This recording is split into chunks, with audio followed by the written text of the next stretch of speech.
ડાંગ દરબાર મેળા પ્રસંગે મોટી સંખ્યામાં લોકો આવતા હોય છે।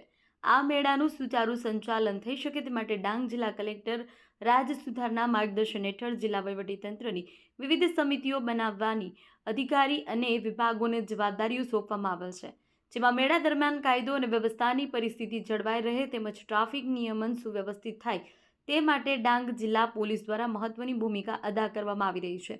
ડાંગ જિલ્લા પોલીસ અધિક્ષક શ્રીમતી પૂજા યાદવના માર્ગદર્શન હેઠળ નાયબ જિલ્લા પોલીસ અધિક્ષક જનેશ્વર નલવૈયા અને જયદીપ સરવૈયા સહિતના અધિકારીઓ તેઓની સમગ્ર ટીમ દ્વારા ડાંગ દરબારના મેળામાં સુચારુ આયોજન માટે ટ્રાફિક વ્યવસ્થાઓ ગોઠવવામાં આવેલ છે।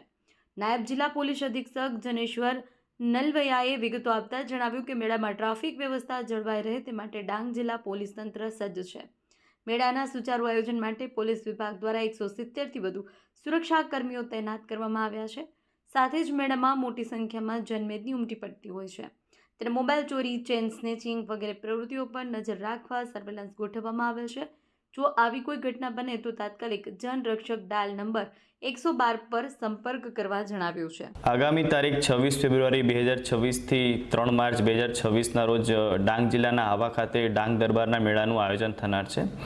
આ મેળામાં કોઈ અનિચ્છનીય બનાવ ન બને તથા કાયદો અને વ્યવસ્થા જળવાઈ રહે તે હેતુથી ડાંગ જિલ્લા પોલીસ દ્વારા આશરે 170થી પણ વધુ પોલીસનો બંદોબસ્ત રાખવામાં આવેલ છે।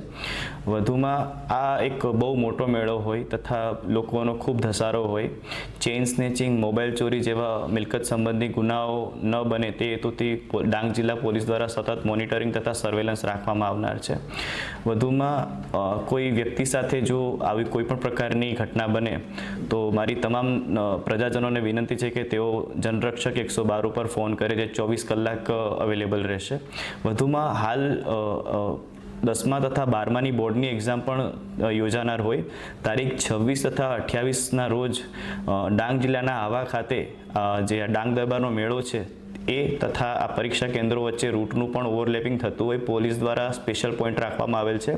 આ સ્પેશિયલ પોઈન્ટ ઉપર બેરિકેડિંગ કરવામાં આવેલ છે, જેથી જે પરીક્ષા કેન્દ્રો પર જે બાળકો છે તે સમયસર પહોંચી શકે તથા તેમને કોઈ મુશ્કેલી ન થાય।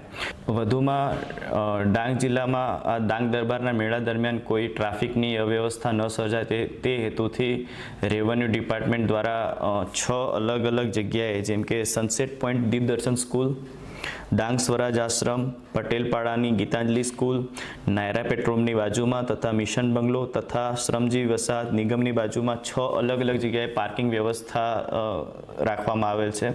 મારી તમામ પ્રજાજનોને વિનંતી છે કે તેઓ આ પાર્કિંગ વ્યવસ્થામાં પાર્કિંગ કરે, જેથી આવા ટાઉનમાં કોઈ ટ્રાફિકની વ્યવસ્થા ન સર્જાય અને બધા મેળાની ઉજવણી કરી શકે।